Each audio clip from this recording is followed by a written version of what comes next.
high on the windswept plateaus of the Himalayas, beyond the well-trodden trails of trekkers and climbers, lies a hidden land once closed off from the world. This is Mustang, a kingdom where the desert meets snow, where ancient monasteries cling to cliffs, and where the rhythms of daily life carry on in near silence, unnoticed by the modern world. For centuries, outsiders were forbidden to enter, and those who lived there guarded their traditions as if time itself had stopped. If you were to travel here, you would not just be stepping into a remote mountain valley, you would be stepping back into history. The kingdom of Mustang, often called Low by its inhabitants, occupies a narrow stretch of northern Nepal, bordering the vast Tibetan Plateau. Geographically, it seems inhospitable, dry, rocky, and windswept, with cliffs sculpted by centuries of erosion into towering walls of ochre and red. Yet, nestled in these barren mountains lies an improbable realm where people carved out a kingdom and sustained it for more than 6 centuries. To appreciate Mustang, you first have to imagine the Himalayas themselves. Most think of towering snow peaks like Everest or Annapurna. Mustang is different. The mountains here shielded the valley from the Indian monsoon, leaving it stark and desert-like, more akin to Tibet than lush Nepal. Its isolation meant little rain, scarce vegetation, and a constant struggle against the elements. Yet this same remoteness made it the perfect fortress kingdom. Founded in the 14th century by Ampao, the first king of Low, Mustang rose to power because of its location on trans-Himalayan trade routes. Salt caravans travel from Tibet, carrying their crystalline cargo southward, while grain, cloth, and goods moved north from the fertile valleys of Nepal and India. Mustang's rulers taxed these caravans and prospered, building fortified towns and monasteries that still stand today. But Mustang was not a kingdom of grandeur in the style of Rome or China. It was quiet, restrained, and austere. The capital, Lo Manthang, was a walled city, not much larger than a village by today's standards. Its earthen walls, painted with white lime and ochre, enclosed a handful of narrow lanes, flat-roofed houses, and the royal palace, a 5-story structure of mud and stone. This was the seat of power, yet it looked modest, blending almost seamlessly into the dusty earth around it. What Mustang lacked in opulence, it made up for in cultural richness. The people of Lo practiced Tibetan Buddhism, infused with elements of the older Bon religion. Monasteries, or gompas, dotted the landscape, each one guarding centuries-old manuscripts, wall paintings, and sculptures. Monks performed rituals to ensure the balance of natural forces, believing that the mountains, rivers, and winds themselves were alive with spirits. Daily life was slow and repetitive, and for many outside observers, almost monotonous. Families herded goats and yaks across barren slopes, collected firewood in a land where trees were scarce, and farmed hardy crops like barley and buckwheat in narrow fields nourished by glacial streams. Every task was dictated by the rhythm of the seasons. Winters were long and harsh, cutting Mustang off from the world entirely, while summers brought brief windows of trade and movement. Yet there was resilience here. To live in Mustang was to accept scarcity and to survive with little. People developed intricate ways of storing food, sharing resources, and maintaining social cohesion. Even the architecture reflected practicality: flat roofs to dry grain, communal courtyards for herding animals, and small windows to keep out the relentless wind. Despite its size, Mustang was strategically important. Tibet looked southward, Nepal looked northward, and Mustang lay between them. This gave its rulers leverage, but also made them vulnerable. Larger powers often pressed in, yet Mustang survived by balancing alliances, paying tribute, and keeping its world deliberately closed. Even in the 20th century, outsiders were rarely permitted. The Nepalese government officially restricted entry until 1992, preserving Mustang's near-total isolation for modern tourism. This isolation has made Mustang a place of fascination. When explorers and scholars were finally allowed in, they described it as stepping into a medieval time capsule. Monasteries revealed ancient murals and texts, Villages showed centuries-old agricultural practices still intact, and elders recounted genealogies that stretched back to the kingdom's founding. But along with this fascination came a realization. Mustang was fragile. Its culture, economy, and way of life balanced on a knife's edge. Why did people stay here, in such a harsh land? The answer lies not only in geography, but also in identity. For the Low people, Mustang was not a hardship, but a homeland. Its mountains were sacred. Its valleys were woven with memory, and its kingdom symbolized continuity in a changing world.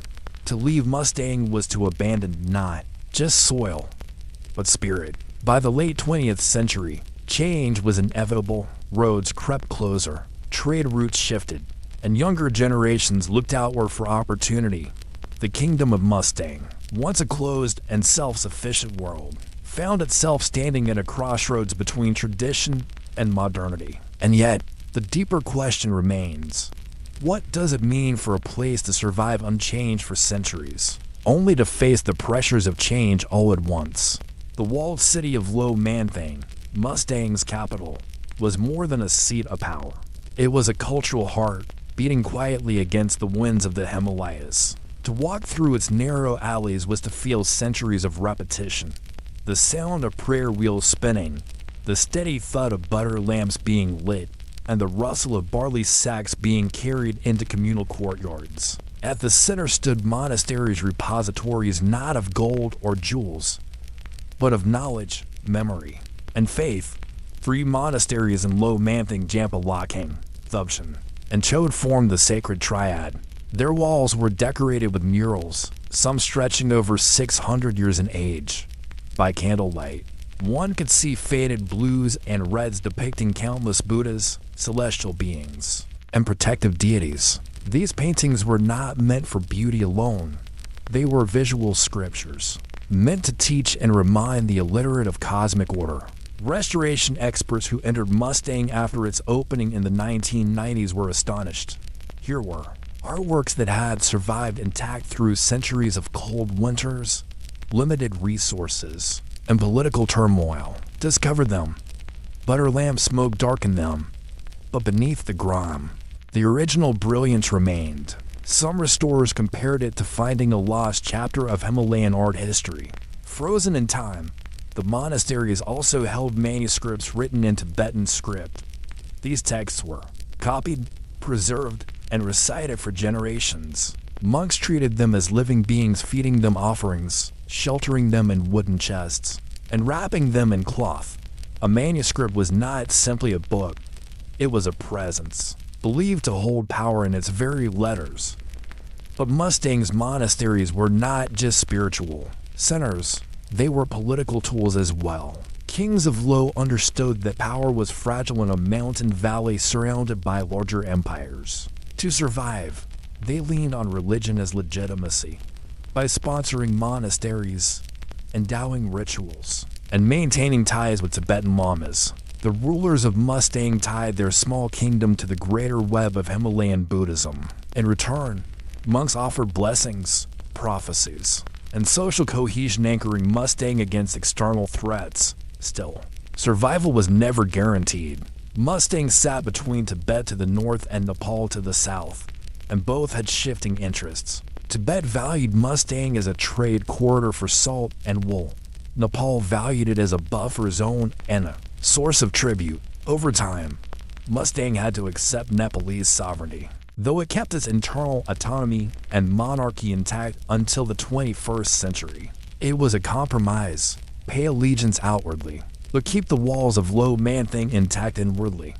Daily politics were just as delicate. Villages in Mustang relied on tight cooperation. Water from glacial streams had to be divided precisely through irrigation channels, managed by village councils. Too much water to one field meant disaster for another. Decisions were slow, consensus-driven, and embedded in ritual. Even disputes over grazing grounds or harvest dates could take weeks to resolve because harmony mattered more than speed. In this way, Mustang's politics were less about conquest and more about endurance.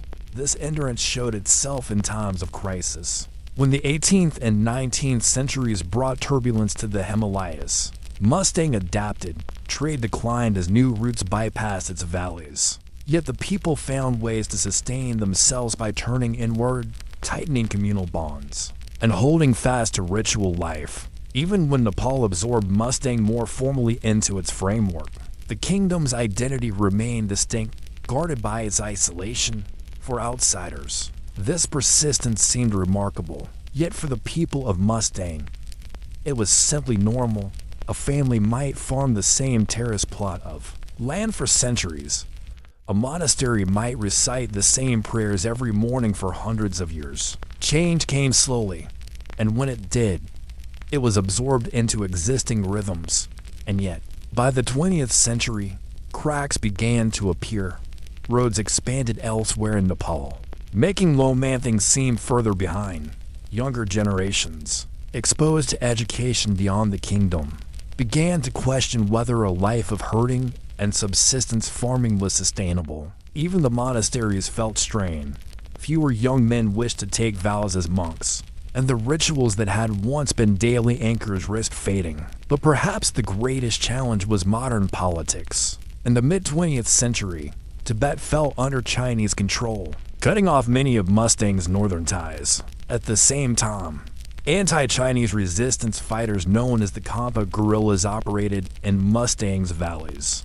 During the 1960s and 70s, with CIA backing, they launched raids into Tibet from Mustang's hidden passes, though secret at the time. This period placed Mustang suddenly at the center of global Cold War politics. A kingdom once defined by isolation found itself entangled in espionage, geopolitics, and eventually suppression, as the Nepalese government cracked down on the fighters. For Mustang's people, this was deeply unsettling. Their valley, which had survived centuries by avoiding entanglement, was now caught in currents beyond their control. The kingdom itself was left diminished, its autonomy eroded, though its monarchy continued ceremonially. Still, through all of this, Mustang remained remarkably itself. Lomanthing's walls stood. The monasteries continued their chants. Farmers continued their seasonal cycles. A visitor in 1980 might still have felt as though they had traveled back to the 14th century. Yet one question hung in the air. Could Mustang remain frozen in time forever? Or was change inevitable once its gates were open to the world?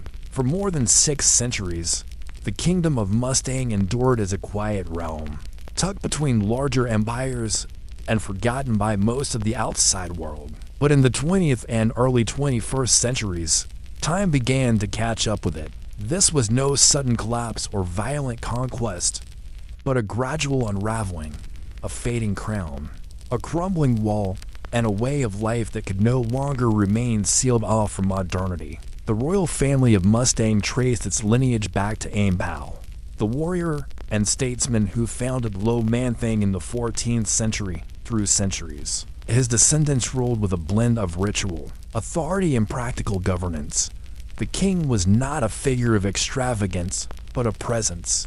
He presided over festivals, mediated disputes, and symbolized the valley's continuity. His palace, though modest, was the anchor of the walled city in the modern era. This line culminated in Jigme Dorje Palbar Bista, Mustang's last recognized king. Born in 1933, he inherited not just a title, but the delicate balance his ancestors had maintained for centuries. By the time of his reign, Mustang had long since been politically absorbed into Nepal, but its kings were allowed to maintain ceremonial authority and local respect. The title of Raja carried more cultural weight than political power. Yet within the walls of Lomanthing, the king remained a figure of deep reverence. King Jigme Dorje Palbar Bista lived simply, often seen walking the streets of Lomanthing with little distinction from his subjects. His leadership was quiet but symbolic. He was the keeper of memory, the guardian of Mustang's fragile identity in an era of upheaval. For many locals, his presence affirmed that the valley remained more than just another district of Nepal. It was still Lo, the kingdom of Mustang, but the world around him was shifting. In 1992, Nepal finally opened Mustang to foreign tourism. Trekkers began arriving, drawn by the promise of a forbidden kingdom. They marveled at the ochre cliffs, the cave complexes, and the medieval aura of Lo Manthang. For Mustang, this was a double-edged sword. Tourism brought money, opening new opportunities for villagers who had once relied only on subsistence farming and trade. Guest houses appeared, trails were improved, and younger generations found livelihoods beyond farming. At the same time, tourism introduced change at a speed Mustang had never known. Plastic bottles and candy wrappers appeared where only clay pots and barley husks had once been. Satellite dishes rose on rooftops beside prayer flags. The very isolation that had preserved Mustang became a commodity to sell to outsiders. Visitors wanted to see an untouched kingdom, but their presence inevitably touched it. The monarchy, too, faced a turning point. In 2008, Nepal abolished its national monarchy and declared itself a republic. As part of this transformation, Mustang's king was formally stripped of his recognition. Jigme Dorje Palbar Bista, who had quietly ruled and symbolized Mustang for decades, lost his official title to the state. He was now just a private citizen. Yet within Mustang, people continued to treat him as their king. Locals still bowed to him in Lo Manthang, still sought his blessings during festivals, and still spoke of their valley as a kingdom. Paper titles had changed, but memory and reverence proved harder to erase. The king's authority shifted from political to cultural, from governance to heritage. When King Jigme Dorje Palbar Bista passed away in 2016, an era truly ended. His death was not just the loss of a monarch, but of a living link to Mustang's medieval past. Thousands attended his funeral rites, chanting prayers that echoed through Lo Manthang's narrow alleys. For many, it was as if the kingdom itself had finally slipped into history. Yet Mustang did not vanish with him. The people of Lo adapted once more. They welcomed roads, which now connect the once isolated capital to the rest of Nepal. Motorbikes and jeeps rumble where caravans of yaks once trudged. Electricity, though inconsistent, brightens homes that for centuries were lit only by butter lamps. Schools offer education that once required leaving the valley. But with each new layer of modernity, a question lingers. How much of Mustang's soul can survive? The monasteries remain, but many need costly restoration. Ancient murals risk fading under the wear of time and exposure. Younger generations, drawn by opportunities in Kathmandu or abroad, are less inclined to remain in Lo. Festivals continue, but often with fewer participants. What was once a closed and timeless world now struggles to define itself amid global currents. Some argue that Mustang's survival lies in embracing change. Tourism, if carefully managed, can provide resources to preserve monasteries, support local artisans, and keep Lo Manthang alive. Others worry that too much adaptation will erode the very essence that made Mustang unique. The balance is as delicate as the irrigation channels that once divided glacial water across its fields. Too much one way, and something vital is lost. In the broader sweep of history, Mustang represents a paradox. It was both fragile and enduring, both hidden and exposed. Its walls were built of mud, yet they endured for centuries. Its kingdom was politically small, yet it stood between empires. Its people lived with scarcity, yet they carried an abundance of tradition. Now, in the 21st century, Mustang's story asks a quiet but profound question. What does it mean for a place to carry its past into the future without losing itself? As you imagine the winds of Lo Manthang sweeping through its narrow alleys, picture the prayer flags fluttering against the sky. They do not cling to permanence. They move, they fray, they eventually dissolve into the air. Yet their meaning lingers. Mustang, too, may change, may modernize, may lose its crown and its kings, but the spirit of its people, their memory, and their resilience remain. And so the kingdom of Mustang does not end with a date on paper. It endures more quietly, not as a monarchy, but as a living reminder that even the most hidden corners of the world cannot remain untouched forever. High on the western edge of the Tibetan plateau, in a land of wine-swept deserts and icy lakes, once lay a kingdom now nearly erased from common memory to most people. Tibet evokes images of Buddhist monasteries, prayer flags, and the Dalai Lama. But long before Tibetan Buddhism rose to prominence, there was another tradition, another civilization, and another faith that ruled the plateau. This was Zhongjong, a mountain empire whose roots reached into myth, whose people carved out lives in some of the harshest terrain on earth, and whose legacy survives only in fragments, whispers, and the practices of the ancient Bon religion for centuries. Zhongjong was not just a place, but an identity. Its rulers claimed dominion over a vast region stretching from the holy mountain of Kailash to the salt lakes of western Tibet, with influence that touched Ladakh to the west and Nepal to the south. Yet despite its size and longevity, Zhongjong left behind no great monuments on the scale of Egypt as pyramids or Rome as aqueducts. Its entrance was quieter, woven into oral traditions, scattered artifacts, and religious texts preserved by later Bon practitioners. The land itself shaped Zhongjong. Imagine standing on the windswept plateau around Mount Kailash, a desolate plain, ringed by jagged peaks, where the air is thin and the sky seems endlessly close. The soil is poor, rainfall scarce, and winters brutally long. And yet, life persisted. Zhongjong's people built stone fortresses atop ridges, farmed what hardy grains they could, and herded yaks across vast, empty expanses. What seems desolate to outsiders was, to them, a sacred landscape. Lakes, mountains, and rivers were not just features of geography, but living forces infused with spiritual power. At the heart of Zhongjong's identity was Bon, an indigenous spiritual tradition that predated Buddhism in Tibet. Bon was a religion of rituals, mountain deities, and intricate cosmologies. Shamans and priests mediated between humans and spirits, performing ceremonies to ensure fertility, health, and balance. Sacred sites like Mount Kailash became centers of pilgrimage long before Buddhism spread across the plateau. For Bon practitioners, Kailash was not simply a peak, it was the cosmic axis, the very center of the world. Much of what we know of Zhongjong comes from Tibetan Buddhist chronicles written centuries later, which often portrayed the kingdom as both mysterious and barbaric.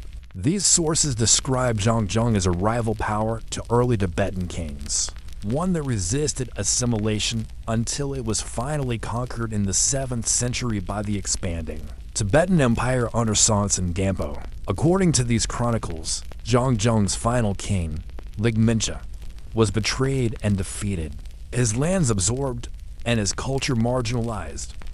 But conquest did not erase memory. Bon practitioners preserved fragments of Zhongjong's language and lore. Scholars have identified inscriptions and manuscripts written in the Zhongjong language, distinct from Tibetan, though its vocabulary remains only partially understood.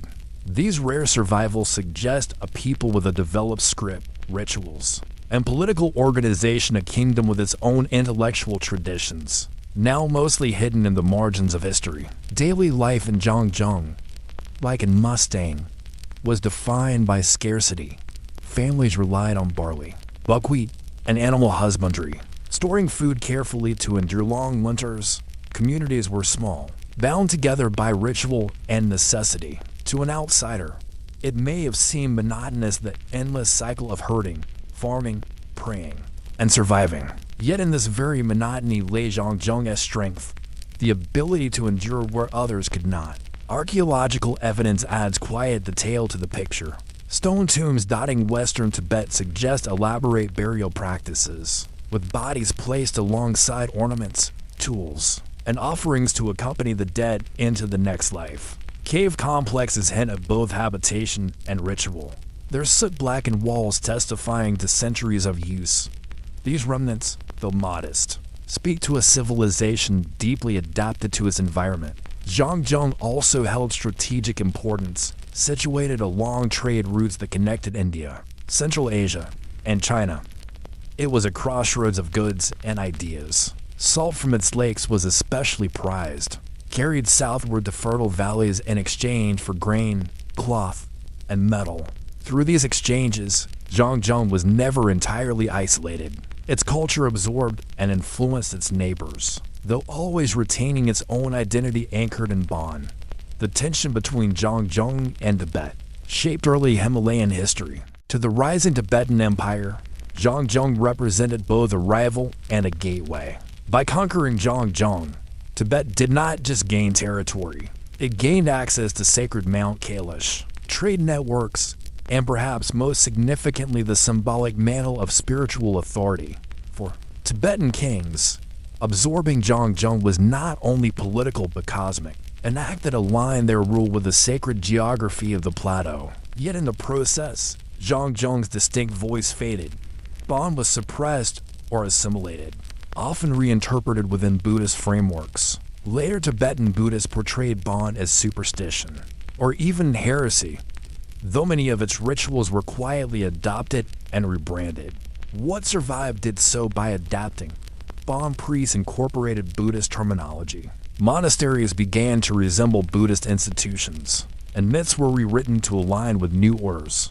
Beneath this surface, though, the memory of Zhangzhou remained. Today, to trace Zhangzhou is to follow faint echoes.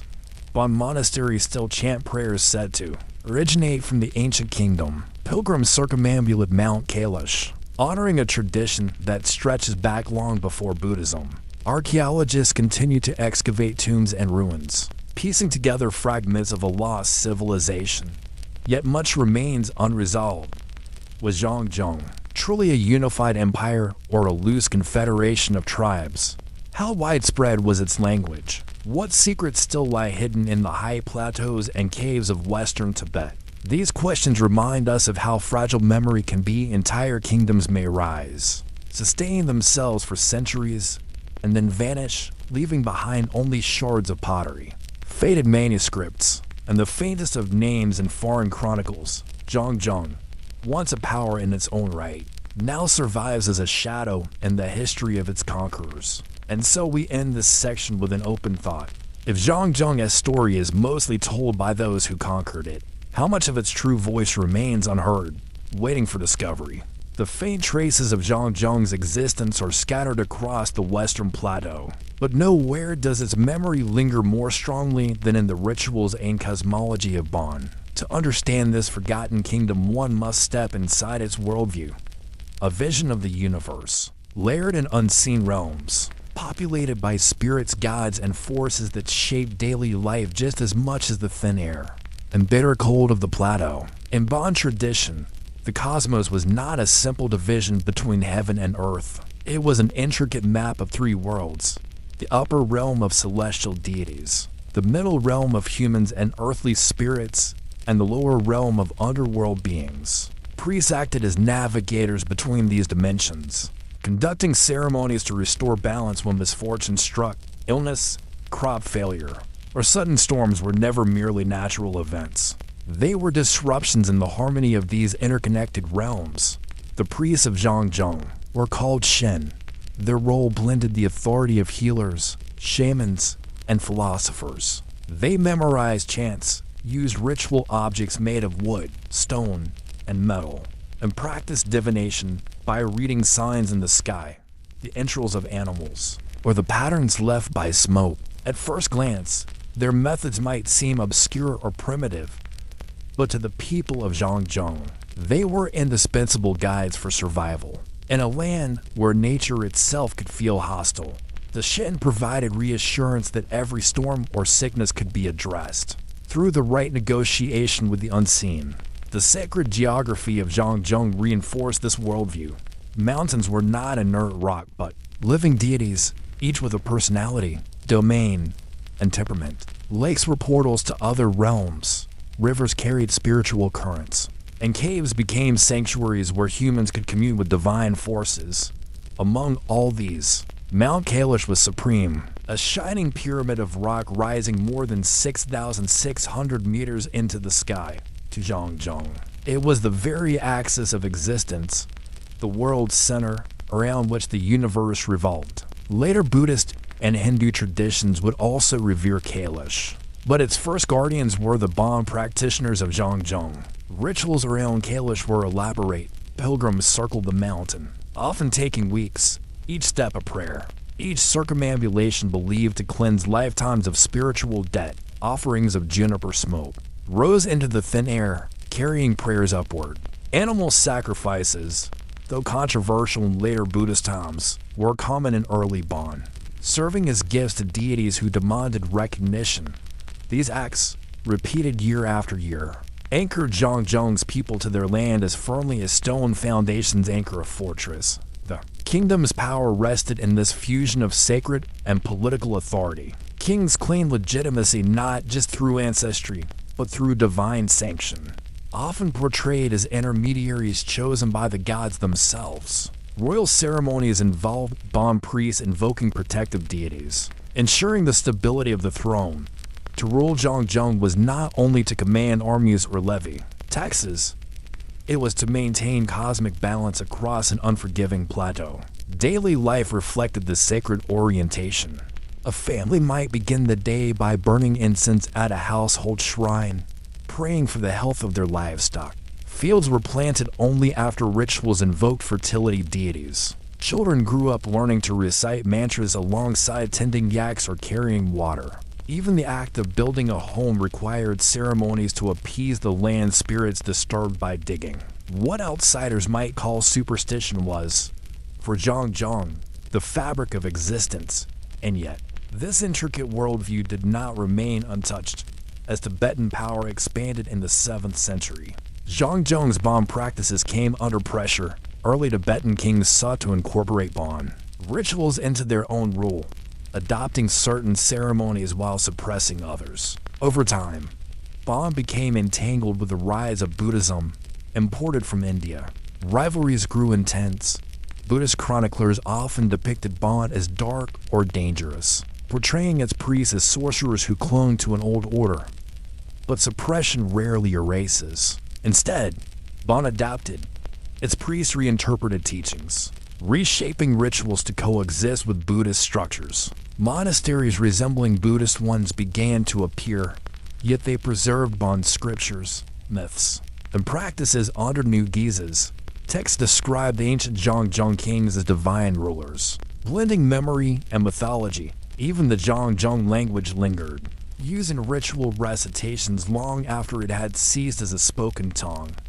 This adaptation was not simply survival, it was resilience. By absorbing new influences while holding to old patterns, Bon ensured that Zhangzhung's memory never fully disappeared. In remote valleys of Tibet, Nepal, and the Himalayas, Bon monasteries still exist today. Monks chant prayers that trace their lineage back to Zhangzhung, preserving fragments of a kingdom erased from maps but alive in rhythm and sound. Archaeologists have uncovered more tangible traces in the valleys around Kailash and western Tibet. Ruins of fortress-like structures dot the ridges, their stone walls eroded but unmistakable. Tomb complexes reveal burial customs distinct from later Tibetan practices, with chambers designed to hold not just the dead, but elaborate offerings. Some scholars speculate that these tombs reflected beliefs about the soul's journey through the 3 worlds, mirroring Bon cosmology. For historians, these traces are frustratingly incomplete. Without grand inscriptions or extensive records, Zhangzhung must be reconstructed from fragments. A shard of pottery here, a manuscript there, a half-remembered chant whispered in a monastery. And yet, in these fragments lies a haunting sense of scale.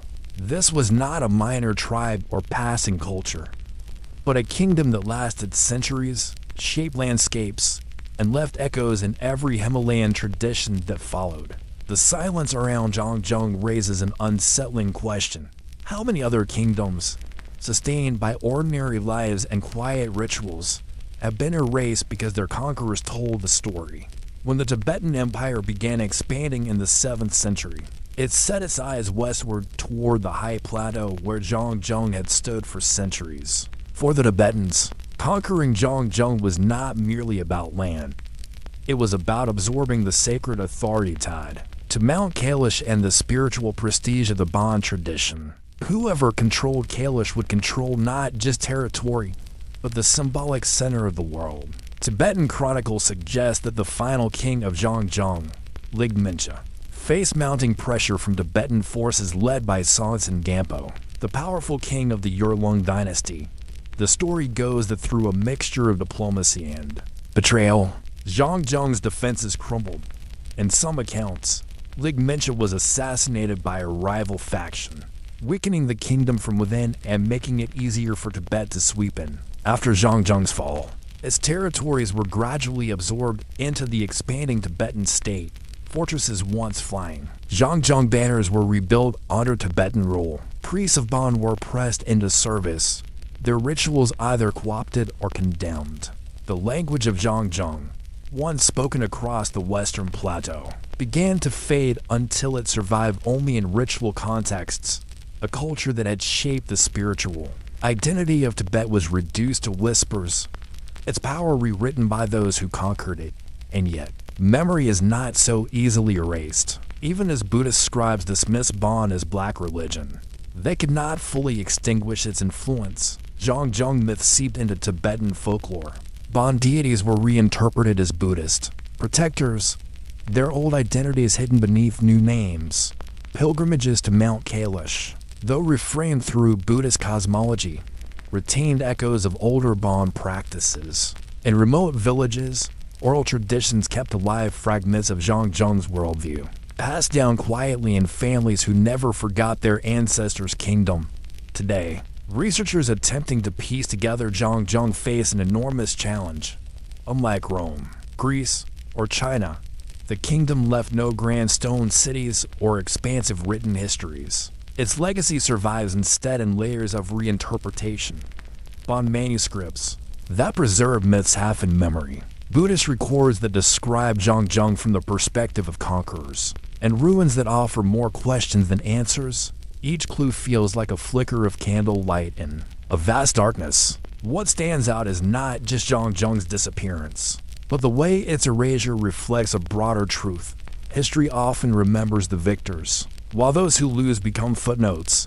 And yet, Bon's survival shows that even when a kingdom collapses, its ideas can endure, reshaped and carried into the future by those who refuse to let them die. Standing at the base of Mount Kailash today, among pilgrims who circle its slopes for days on end, you are witnessing not just Buddhist devotion, but also the echo of Zhangjiang. Every step, every prayer flag, and every whispered chant is layered with thousands of years of spiritual memory. The kingdom is gone, but its heartbeat continues in the mountain wind, in rituals that blend old and new, and in the stubborn survival of Bon. And perhaps this is Zhangjiang's final lesson. That power may collapse, kings may fall, languages may fade, but the human need to root meaning in mountains, rivers, and sky never disappears. It only transforms, carrying fragments of forgotten kingdoms into the present. High in the Karakoram mountains of northern Pakistan, the valley of Hunza has long been spoken of in tones of both wonder and curiosity. Surrounded by peaks that soar above 7,000 meters, the valley feels like a world unto itself, a narrow strip of green carved out by the Hunza River, shielded on every side by rock and ice. For centuries, travelers who stumbled upon Hunza described it as a hidden paradise, an unlikely cradle of life in one of the harshest mountain environments on Earth. Hunza's geography alone explains much of its uniqueness. The valley lies along ancient trade routes that once connected Central Asia, China, and South Asia. Yet despite its position, it remained remarkably isolated, accessible only through perilous mountain passes or winding paths along cliffs that could collapse with a single misstep. This isolation fostered a strong sense of independence among the Hunzakits, the people of Hunzan, made outside conquest exceedingly difficult. Invading armies might capture lowland plains, but few had the stamina or skill to penetrate the steep walls of Hunza. Daily life in the valley revolved around survival in conditions that outsiders often underestimated. The soil, fed by glacial meltwater, produced apricots, barley, wheat, and vegetables, But farming required meticulous irrigation systems. Villagers dug channels by hand, guiding icy water from high-altitude glaciers down into terraces that clung to the mountainsides. Maintaining these channels demanded constant labor. A collapsed wall or blocked stream could spell disaster for an entire community as harvest. And yet, through this hard work, Hunza transformed a forbidding landscape into a self-sustaining garden. Livestock played an equally vital role. Goats, sheep, and yaks provided milk, wool, and meat. But given the scarcity of grazing land, families carefully managed their herds, balancing numbers against the fragile ecosystem. Nothing was wasted.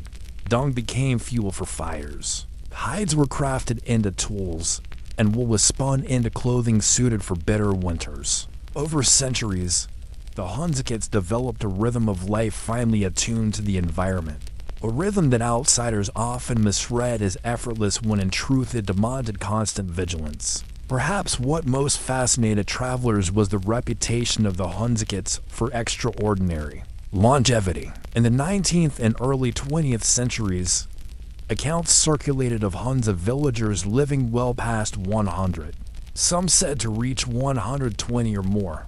These claims were often exaggerated, fueled by outsiders eager to imagine Hunza as a Shangri-La hidden in the mountains. Yet there was some truth behind the myth. A diet rich in grains, fruits, and nuts, combined with relentless physical activity, did contribute to robust health. Isolation also shielded the valley from many diseases that swept through more connected regions. But Hunza's supposed paradise was also marked by hardship.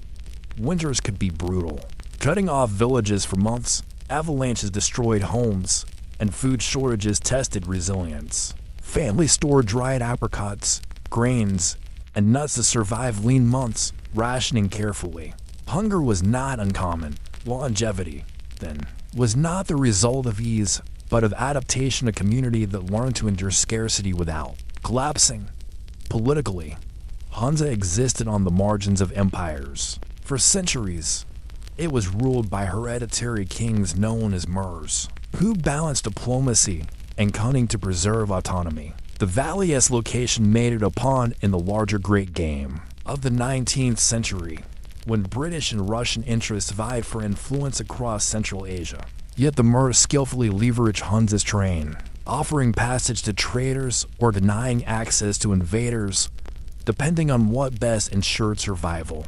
Outsiders might claim suzerainty, but within the valley, Hunza remained defiantly self-governing. The Hunzakits themselves cultivated a strong identity rooted in language, tradition, and oral history. Their primary tongue, Burushaski, remains one of the world's linguistic mysteries, a language isolate with no known relatives. To this day, linguists puzzle over its origins, unable to link it convincingly to any larger family. For the people of Hunza, Burushaski is not just a means of communication, but a marker of distinctiveness, a sign that they belong to a lineage that outsiders can admire, but not fully understand. Stories passed down in Hunza often emphasize resilience. Tales of ancestors who carved terraces into rock, of daring hunters who scaled cliffs in pursuit of ibex, of women who carried water and would across dangerous paths all reinforce the idea that survival itself was an achievement worth honoring. Unlike the grand chronicles of kings or empires, Hunza's history was written in small victories against nature, repeated across generations. And yet, Hunza was never entirely invisible. From time to time, caravans passed through, bringing silk, tea, and salt. Buddhist pilgrims once traversed the valley on their way to sacred sites in Central Asia. Later, British officers, missionaries, and explorers arrived, each leaving accounts that blurred fact with imagination. They painted Hunza alternately as a utopia of health and happiness, or as a dangerous mountain redoubt of fierce warriors and raiders. Both images contain fragments of truth, but neither captured the ordinary rhythm of Hunza life: planting, harvesting, herding, and enduring, standing at the heart of the valley, surrounded by towering peaks like Rakaposhi and Altarsar. You might begin to sense what drew so much fascination. Hunza feels both sheltered and exposed, timeless and fragile. It is a reminder that human societies can flourish in places that seem, at first glance, uninhabitable. But beneath the myths of paradise and longevity lies a more complex reality. How did the people of Hunza maintain independence for so long? Balance between survival and diplomacy, while empires around them rose and fell. To understand Hunza's survival across centuries, you have to look at the role of its rulers, the Murs of Hunza. For generations, these hereditary chiefs balanced the delicate art of mountain politics, ruling a valley small in size but outsized in strategic importance. Their rule was not simply about collecting tribute or enforcing order. In a land where resources were scarce, the Mir's authority rested on his ability to protect the valley, negotiate with outsiders, and ensure that Hunza's independence remained intact. One of the most controversial but vital practices under the Murs was raiding. For centuries, Hunzakites developed a reputation as skilled raiders, descending from their high valley into caravans that traveled the Silk Road routes below. These raids were not random acts of banditry, but part of a calculated survival strategy. Caravans carried silk, salt, tea, and precious metals, wealth that the isolated valley could not produce itself. Raiding ensured Hunza had access to goods that were otherwise unreachable. Hunzakite raiders became especially feared along the passes leading into Chinese Turkestan, modern Xinjiang. Caravans traveling from Kashgar or Urkhan knew that the steep cliffs above them might suddenly release arrows or rocks from invisible hands. Captives were sometimes taken back to Hunza, where they could be absorbed into the community or used in bargaining. In this way, Hunza both expanded its resources and reinforced its reputation. Small but untouchable, feared enough that even powerful empires treated it cautiously. The Mir justified raiding as part of Hunza's right to survival, and the people often supported it, recognizing that the valley's isolation left few other avenues for wealth. Yet raiding also made Hunza a target of resentment and suspicion. Larger powers saw the valley as troublesome to small to conquer easily, too dangerous to ignore. This tension became especially sharp in the 19th century, during the geopolitical rivalry known as the Great Game. At that time, Hunza found itself wedged between the expanding British Raj in India and the ambitions of the Russian Empire in Central Asia. Both empires viewed the Karakoram valleys as potential corridors for influence. Hunza, sitting like a stone lodge in the middle of the path, became a pawn in their struggle. British explorers and political agents began to arrive in Hunza in the mid-19th century, often under the guise of survey missions. They were fascinated by the valley's isolation and alarmed by its raiding practices. To the British, Hunza was a thorn in the side of trade routes leading towards Central Asia. Reports described the Mir as both shrewd and untrustworthy, a leader whose loyalty could be bought only with constant gifts and careful flattery. The Russians, meanwhile, attempted to extend their influence into nearby Xinjiang, though their contact with Hunza was less direct. The possibility that Hunza might ally with Russia worried the British deeply. In the shadow of this rivalry, Hunza became more than a mountain valley. It became a strategic node in the map of imperial ambition. The Mir of Hunza, recognizing the value of his position, played the two sides against each other. At times, he accepted subsidies from the British, promising to curb raiding in exchange for gifts of cash, grain, and rifles. At other times, he hinted at aligning with Russian interests, ensuring that the British would never feel entirely secure. This careful balancing act extended Hunza's autonomy far longer than might have been expected. For such a small state, inside the valley, the Mir's authority was visible in daily life. He commanded the loyalty of local chiefs, mediated disputes, and maintained a small but disciplined force of warriors trained in mountain warfare.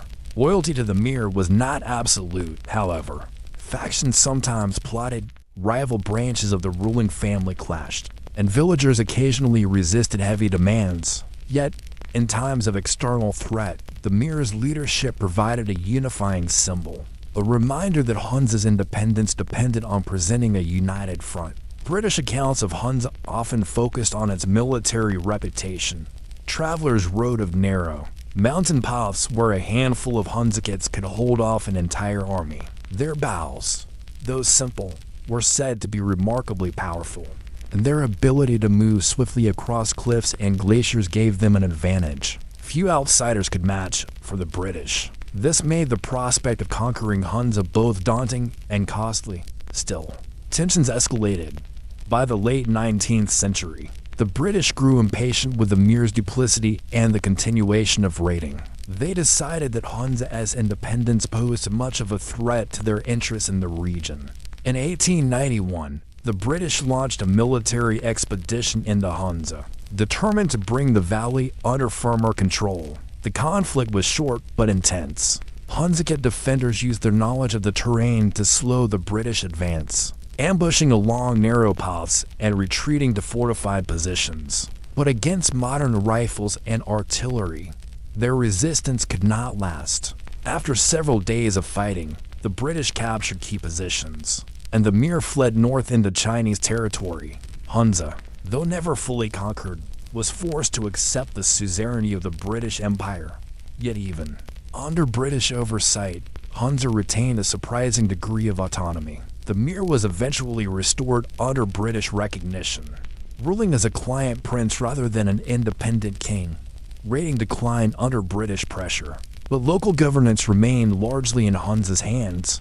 The valley's people continued their rhythms of farming, herding, and survival, even as new roads and trade routes slowly began to connect them with the wider world. This moment, the clash between mountain independence and imperial ambition, marked a turning point in Hunza's history. It was no longer fully isolated, yet it was not fully absorbed either. The valley walked a tightrope between tradition and change, between myth and modernity. But if Hunza's autonomy was challenged, what about its deeper identity? Would the legends of longevity, independence, and resilience survive the pressures of the modern age? By the early 20th century, Hunza's isolation had begun to erode. Roads cut into mountain walls, telegraphs carried news, and British agents stationed in Gilgit kept a close watch over the valley. Yet Hunza remained a place that outsiders imagined as otherworldly, a remote kingdom where life seemed untouched by modern chaos. In many ways, the myths that grew around Hunza in this period shaped how the world still perceives it today. The most enduring of these myths was the legend of longevity. From travelers' accounts to health gurus in the West, stories spread of Hunzikids living far beyond a century, their vitality attributed to apricots, glacial water, and clean mountain air.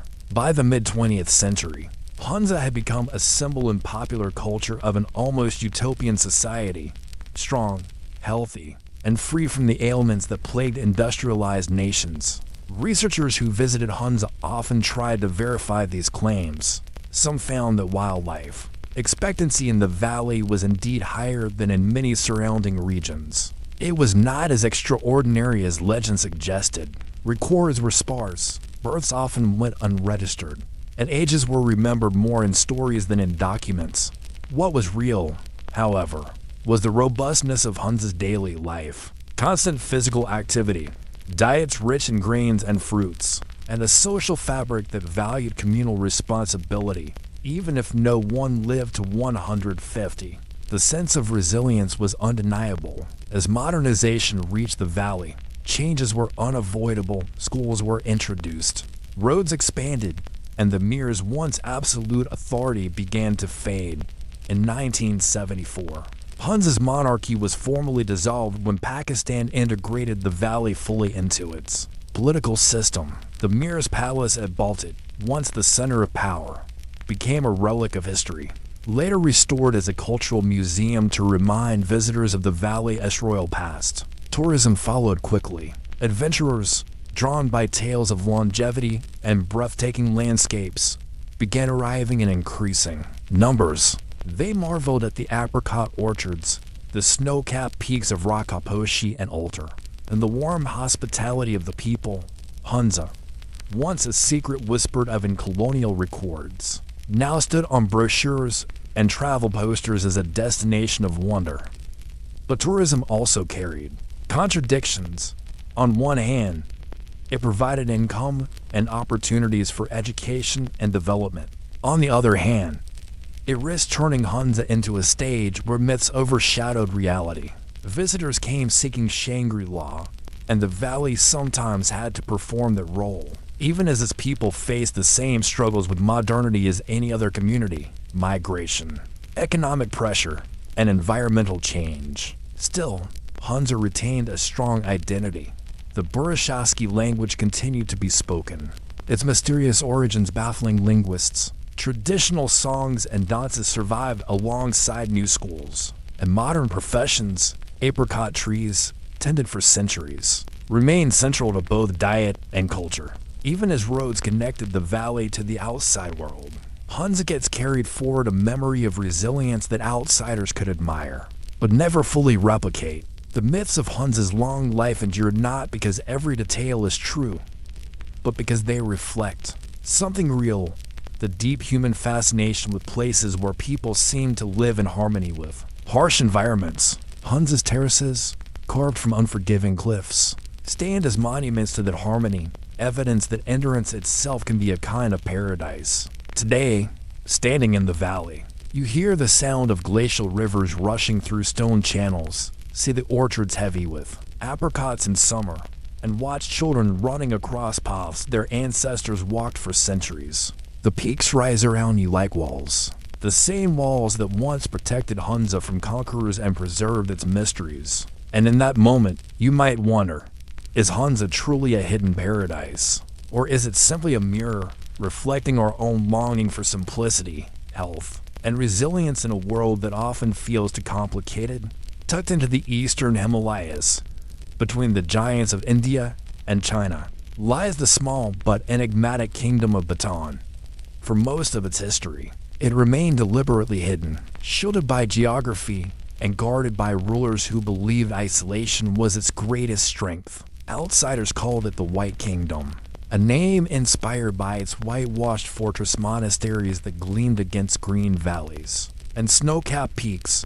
Bhutan's geography shaped its destiny. Steep mountains, narrow valleys, and dense forests made travel difficult, and this natural isolation preserved a society deeply rooted in tradition. Villages clung to ridges above fast-flowing rivers, linked by footpaths that wound across precarious suspension bridges. For centuries, there were no roads wide enough for carts, and trade depended on mule caravans carrying salt, wool, and rice. What might seem inconvenient to outsiders was, for Bhutan, a form of protection. Inaccessibility meant autonomy. The architecture of Bhutan reflected both spirituality and defense. The most striking structures were the Zhang's fortress monasteries built of stone and wood, often perched on strategic hilltops or nestled where rivers met, with towering white walls, intricately painted windows, and massive courtyards. These Zhangs served as administrative centers, military strongholds, and religious sanctuaries all at once. Their design was deliberate. They had to withstand both invaders and the harsh Himalayan climate. Inside, monks chanted ancient scriptures, while officials carried out the king's orders. Bhutan's political system was unusual. For much of its history, it was ruled not by hereditary kings, but by a dual system of governance that blended religion and politics. Introduced in the 17th century by the Tibetan Lama Ngawang Namgyal, also known as the Shabdrung, the system divided power between a spiritual leader and a temporal ruler. This arrangement gave Bhutan a distinctly theocratic character. Governance was inseparable from Buddhist principles, and rulers were expected to uphold both worldly and spiritual order. Daily life in Bhutan revolved around agriculture. Families cultivated rice in terrace fields, herded yaks in alpine pastures, and grew crops like maize, buckwheat, and barley depending on altitude. The rhythm of the seasons determined the rhythm of survival, planting, and harvest festivals. Irrigation repairs and communal work defined the calendar as much as Buddhist rituals. Villagers stored surplus grains carefully, for the Himalayas could be unforgiving when rains failed or snow-blocked mountain passes. Religion infused every detail of Bhutanese existence. Prayer flags fluttered on ridges, sending mantras into the wind. Short and small Buddhist shrines dotted paths and valleys, reminding travelers of the sacred dimension of even the simplest journey. Monks performed rituals to ensure good harvests, protect families from illness, and ward off unseen forces. For the Bhutanis, the boundary between the spiritual and the material was never sharp. The world itself was an interconnected web of seen and unseen energies. Foreign visitors were rare. When they did appear, they often found themselves bewildered by Bhutan's deliberate seclusion. European accounts from the 18th and 19th centuries describe the kingdom as mysterious and almost mythical. British officers stationed in India heard rumors of Bhutan as fierce independence and its strange blend of spirituality and politics. Yet few could enter the valleys, and those who tried often found their way blocked by narrow passes. Officials suspicious of outsiders or sheer geographic obstacles. This isolation allowed Bhutan to resist colonization. While British India expanded steadily across the subcontinent, Bhutan remained a difficult target. Its rugged terrain meant that invasions were costly, and its rulers used diplomacy to limit foreign influence. In 1865, after a series of border disputes and a short war, Bhutan ceded some territory to the British, but retained its sovereignty, a rare achievement in an era when neighboring lands were being absorbed into empires within the kingdom. Identity was reinforced through ritual, architecture, and oral tradition. Stories of great lamas, warriors, and kings circulated in song and legend, binding communities together. The Jongs themselves acted as symbols of resilience, white walls standing against the green mountains like sentinels of faith and independence. Even in times of hardship, the sight of these fortresses reminded the Bhutanis that their kingdom was unlike any other. But Bhutan's greatest strength, its isolation, also raised questions. How long could a kingdom remain hidden in the modern age? Could it preserve its traditions while facing the pressures of neighboring empires, trade routes, and the slow march of globalization? The coronation of Yugin Wangchuck in 1907 marked the turning point. For the first time, Bhutan had a hereditary monarchy capable of steady leadership. But this new order faced a delicate challenge: how to preserve a kingdom built on isolation while cautiously engaging with a rapidly changing world. King Yugin Wangchuck proved to be both pragmatic and cautious. He recognized that maintaining cordial relations with the British Raj was essential for survival. In 1910, he signed the Treaty of Punica, which affirmed Bhutan's independence while granting Britain influence over its foreign affairs. For Bhutan, this was a calculated compromise.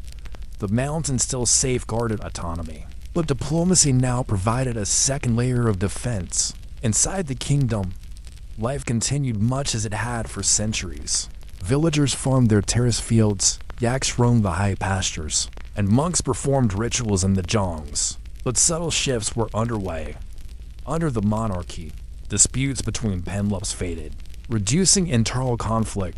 Festivals became national occasions, reinforcing a shared identity. The jongs, still white-walled and formidable, were now symbols not just of defense, but of unity under the Wangchuck dynasty. King Jigme Wangchuck, who succeeded his father in 1926, continued this cautious path. He kept the kingdom insulated, wary of rapid change. Yet even this isolation could not block the currents of the wider world. India gained independence in 1947, and the relationship between Bhutan and its southern neighbor had to be redefined. The Indo-Bhutan Treaty of 1949 echoed earlier agreements with the British, but established a partnership with India that endures to this day. The mid-20th century brought new kings and gradual modernization. Roads were carved into the mountains, linking valleys that had once been separated by days of walking. Schools were established, teaching not just Buddhist philosophy but also modern subjects. Healthcare slowly expanded, bringing vaccinations and clinics to remote villages. Electricity lit up Jong courtyards where butter lamps had long been the only source of light. These changes came carefully, almost reluctantly. Bhutan's rulers understood that modernization carried risks of cultural erosion. To counter this, They emphasized policies designed to preserve identity. The idea of gross national happiness, introduced by King Jigme Singh Wangchuck in the 1970s, reflected this balancing act. Instead of measuring progress purely in economic terms, Bhutan insisted that well-being, environment, culture, and governance mattered just as much. It was a philosophy rooted in Buddhist principles, yet expressed in modern policy. Tourism, too, was tightly controlled. While other Himalayan regions opened their doors widely, Bhutan adopted a high-value, low-impact approach. Visitors were welcome, but at a price-guided tours, daily fees, and limits designed to prevent overwhelming the fragile landscape and culture. The result was that Bhutan remained mysterious. Its image as a hidden kingdom preserved even in an age of global travel still. Cracks of modernity widened. Young Bhutanese began moving to towns, trading yak herding for jobs in administration or education. The sound of prayer wheels in villages was joined by the hum of radios and, later, televisions. Yet the Jongs still stood watch in their courtyards. Masked dancers performed the same steps as their ancestors, embodying a continuity that modernization could not erase. Politically, Bhutan also evolved. In 2008, the monarchy voluntarily ceded some of its power, guiding the nation toward democracy. Parliamentary elections were held, and a constitution was adopted. But the king remained central to national identity. This transition was striking. Unlike revolutions elsewhere, Bhutan's path to democracy was deliberate, peaceful, and initiated by the monarchy itself. In today's world, Bhutan's fortress monasteries still gleam white against green valleys and snowy peaks. They are reminders of centuries when walls of stone and faith guarded the kingdom from outside influence. But now they coexist with highways, hydroelectric dams, and smartphones. The question that lingers is whether Bhutan can continue walking this narrow path, holding fast to its traditions while navigating the pull of modern globalization.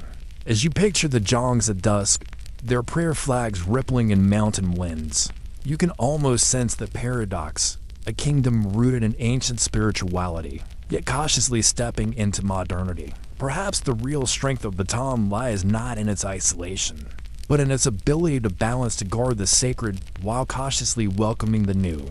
When the great Lama Ngawang Namgyal, the Shabdrung, died in 1651, Bhutan entered a strange political phase. His spiritual and temporal system had balanced religion with governance, but his successors could never quite command the same authority. The Lamas declared that the Shabdrung would reincarnate in different forms, one body for speech, another for mind, and another for action. In practice, this meant multiple claimants, none of whom could unify the country as he had. The result was a patchwork of power. Regional governors, known as penlups, began asserting autonomy. Some controlled vital valleys and trade routes, while others commanded fortresses perched on mountain ridges. Rivalries between penlups were fierce, often resulting in skirmishes, shifting alliances, and the endless repair of damaged Jongs. The fortress monasteries that once symbolized unity now became strongholds of regional ambition. Amid this political fragmentation, Bhutan still managed to hold onto its independence. The Himalayas remained its greatest shield, and Buddhism its cultural glue. Even in times of conflict, festivals went on. The mass dances of the Shachu, performed in Jong courtyards, reminded people of the spiritual triumph of good over evil. Farmers carried on their seasonal work. Monks their chanting, and life followed its rhythms, insulated from the chaos of the wider world. But the wider world was edging closer. To the south, British India was expanding. To the north, Tibet remained both a neighbor and a source of religious ties. Bhutan's leaders faced constant pressure to navigate between larger powers. The 18th and 19th centuries brought repeated skirmishes with the British, who wanted clearer borders and easier access to trade routes. Bhutanese raids into the lowlands of Bengal drew retaliation, culminating in the Anglo-Bhutan War of 1864 to 65. The war was brief but significant. British troops, though unfamiliar with the terrain, were better equipped. Bataan fought valiantly, using its jongs and mountain passes to slow advances. But eventually the Treaty of Sinchala was signed. Bataan ceded the fertile Wars Plains to the British in exchange for an annual subsidy. While the loss of land stung, the kingdom retained its independence, a remarkable feat given the British appetite for annexation. Elsewhere, this uneasy balance with the British shaped Bhutan's future. Annual payments gave the kingdom a modest financial cushion, while the rugged mountains ensured the British preferred influence over direct rule. Bhutanese leaders recognized that compromise was sometimes a more effective defense than battle. The fortress monasteries remain, but diplomacy now mattered as much as walls of stone. The turn of the 20th century marked another transformation. Regional rivalries among Penlops continued, but one figure began to rise above the rest. Ugyen Wangchuck, the Penlop of Trongsa. Skilled in both politics and negotiation, he outmaneuvered rivals and consolidated power. In 1907, with the support of the clergy and aristocracy, Ugyen Wangchuck was crowned as Bhutan's first hereditary king. The monarchy replaced the fragmented dual system, promising stability after centuries of division. The coronation was not just a political shift, it was a symbolic unification. The jongs that had once been arenas of rivalry now became pillars of royal authority. The king, while maintaining ties to Buddhism, embodied a new era where governance was centralized. For villagers in remote valleys, the idea of kingship simplified authority. Loyalty could now be directed to a single figure, rather than divided among squabbling governors. Meanwhile, Bhutan's isolation remained deliberate. Roads were still few, foreign visitors strictly limited, and modern technology slow to arrive. Even as neighboring regions were transformed by railways, telegraphs, and colonial administration, Bhutan seemed content to stay hidden in the mountains. The king understood that too much outside influence could unravel the delicate fabric of Bhutanese culture, yet curiosity lingered. Travelers who caught glimpses of the White Kingdom often described it as a land out of time, a place where fortress monasteries guarded valleys, monks debated philosophy in candlelit halls, and ordinary people farmed terraces beneath towering peaks. To them, Bhutan appeared both mysterious and stubbornly resilient, a nation that had resisted the currents of history pulling so many others into empires. But change could not be held at bay forever. The 20th century was already proving to be an age where even the most hidden kingdoms would be drawn into global currents. For Bhutan, the question was whether kingship, rooted in both tradition and pragmatism, could guide the nation through modern pressures while preserving its unique identity. High in the rain shadow of the Himalayas, beyond the towering peaks of Annapurna and Dhaulagiri, lies the Valley of Mustang, a place that for centuries was known as the Forbidden Kingdom. Nestled in what is now northern Nepal, Mustang was long cut off from the outside world, both by geography and by deliberate choice. To travelers who gazed up at its cliffs and deserts, it seemed otherworldly, a kingdom carved from stone, hidden in a sea of mountains. The landscape of Mustang is striking in its starkness. Unlike the lush green valleys of southern Nepal, Mustang lies in the dry, windswept region north of the Himalayas. The Kali Gandaki River cuts through its heart, flowing through one of the deepest gorges on Earth. Its cliffs are riddled with ancient caves, thousands of them, some used as burial chambers, others as meditation retreats for Buddhist monks. The wind whistles through this valley almost constantly, carrying with it a reminder of how harsh life here could be. Despite the arid terrain, Mustang's people found ways to endure. Villagers carved terraces into slopes, growing barley, buckwheat, and potatoes. Herds of yaks and goats provided milk, wool, and meat. Trade routes passed through Mustang, connecting Tibet with the plains of India. Salt caravans, laden with blocks of Himalayan salt, wound their way through the valley for centuries, exchanging their loads for rice and grain from the south. Mustang's survival was tied as much to commerce as to agriculture. The Kingdom of Mustang was founded in the 14th century by Aim Pao, who unified local clans and built the walled city of Lo Manthang, Mustang's capital. Even today, Lomanthang stands as a reminder of his vision, a city encircled by mud brick walls, with narrow alleys, whitewashed houses, and monasteries painted with bright murals. At its center rose the royal palace, a four-story structure that served as both home and symbol of power for Mustang's kings. Mustang's rulers maintained close ties with Tibet, adopting Tibetan Buddhism and its artistic traditions. Monasteries flourished, filled with prayer wheels, think as religious paintings, and scriptures written in careful calligraphy. The culture of Mustang mirrored that of Tibet so closely that visitors often described it as a miniature Tibet hidden in Nepal. Yet it was also distinct, shaped by its own geography and history. The people of Mustang lived simple, resilient lives. Winters were long and severe, with snow sealing mountain passes for months. Families stored dried meat and grains, preparing for the cold.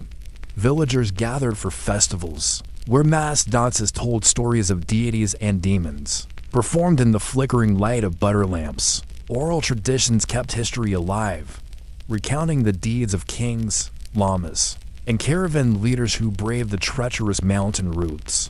Isolation gave Mustang both strength and fragility. On one hand, its remoteness shielded it from the tides of conquest that swept across South Asia. Empires rose and fell in India and Tibet, but Mustang endured, its walls and traditions largely untouched. On the other hand, its survival was precarious, dependent on delicate trade networks and the will of nature.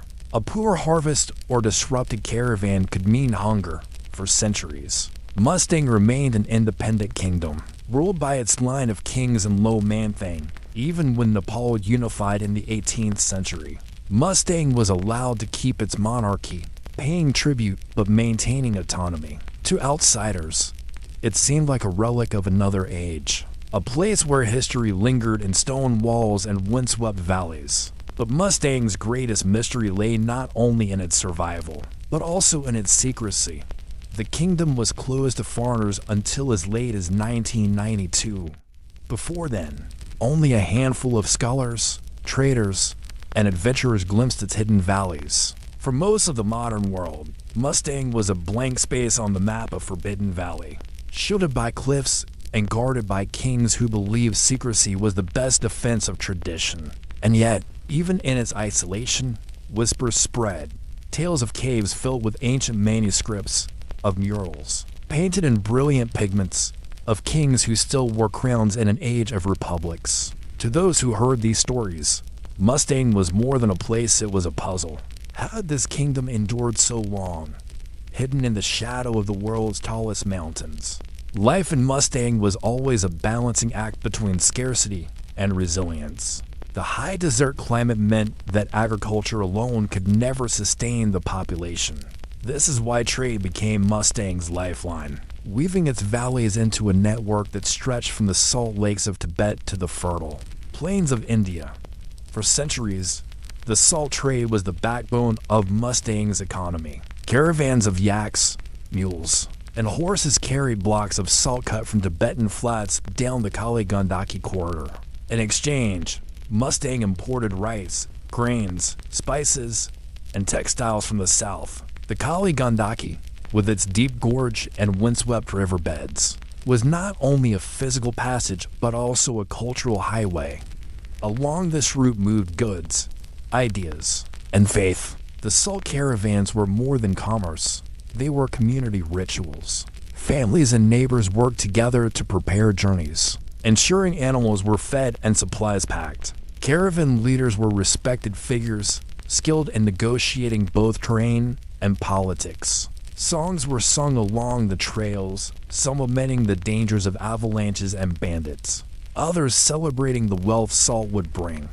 These journeys bonded Mustang to Tibet and beyond, turning its isolated geography into a source of connection. Religion anchored this trade-based life. Mustang was steeped in Tibetan Buddhism, with monasteries perched on cliffs and painted in earthy reds, whites, and yellows. Monks studied scriptures, debated philosophy, and maintained traditions that linked Mustang spiritually to Lhasa. Murals inside monasteries told stories of bodhisattvas and protectors, while caves served as meditation retreats. In some caves, archaeologists have uncovered manuscripts dating back more than 1,000 years, suggesting that Mustang was once a repository of Himalayan knowledge. Festivals tied the spiritual and the practical together.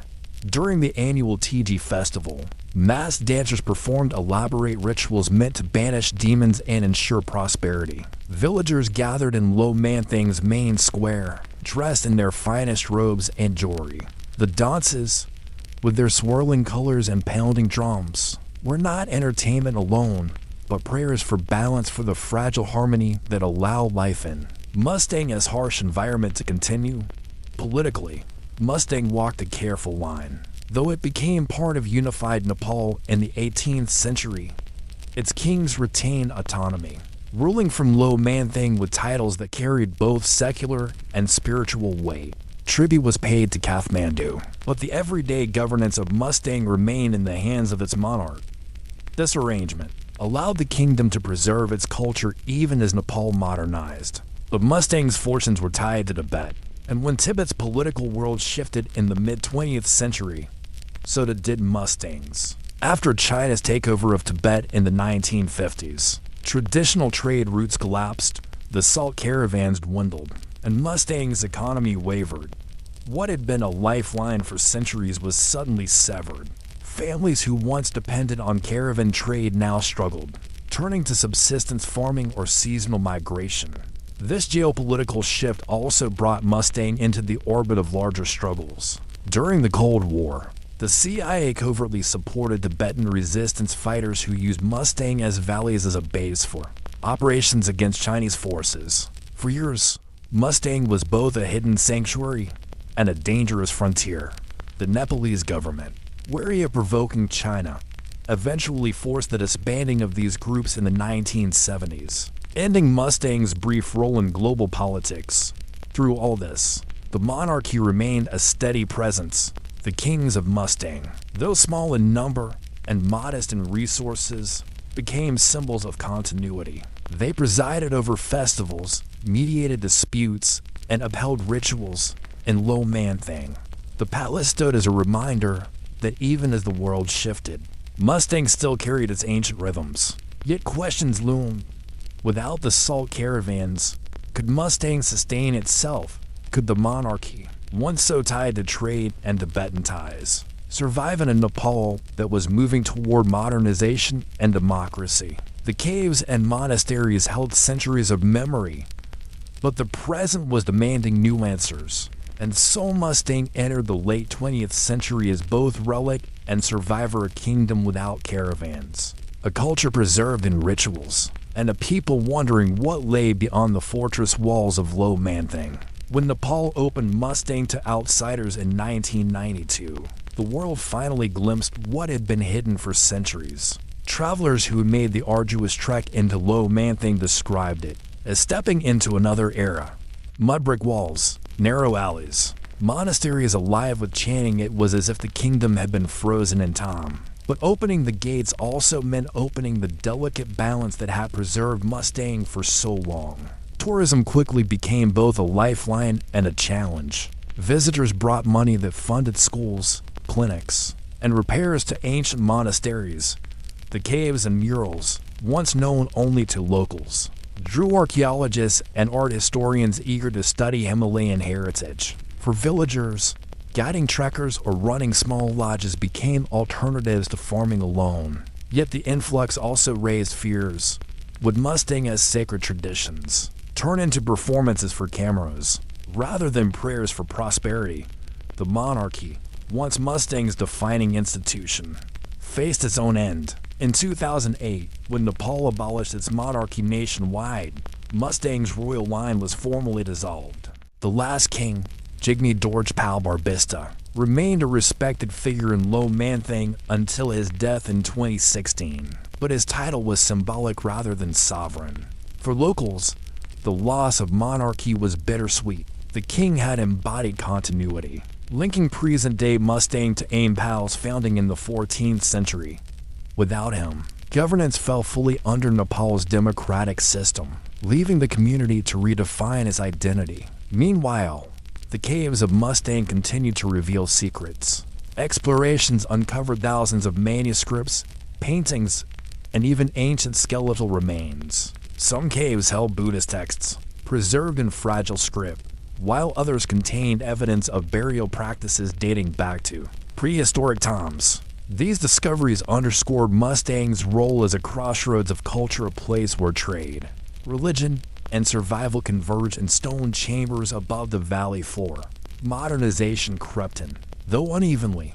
Dirt roads replaced some of the old caravan trails, connecting Low Manthing to the outside world. Motorbikes rumbled through streets once filled only with yaks. Electricity reached households, and with it radios and televisions. For younger generations, the allure of Kathmandu or beyond drew many away, leaving questions about who would carry forward the old traditions. Yet Mustang remained proud of its heritage. Festivals like Tiji continued, with mass dances performed in the square of Low Manthing just as they have for centuries. Monasteries, some restored with the help of international funds, remained vibrant centers of faith, prayer. Flags still fluttered on ridges, their mantras carried by the same relentless winds that had shaped Mustang's history. The valley today stands at a crossroads. On one side, it is a living museum, offering the world a glimpse of Himalayan culture shaped by trade, faith, and survival. On the other, it is a community grappling with change, economic pressures, environmental challenges, and the pull of modern life. Mustang is no longer forbidden, but neither is it fully open. Its story, like its windswept cliffs and ancient caves, resists simple conclusions. As the sun sets over Low Manthing and the shadows of the palace stretch across the valley, one can sense both fragility and endurance. Mustang's walls may no longer guard a king, but they still guard memory. And perhaps that is the kingdom's greatest legacy, to remind us that, even in the most forbidding landscapes, human resilience can carve out a civilization that endures against time, wind, and empire.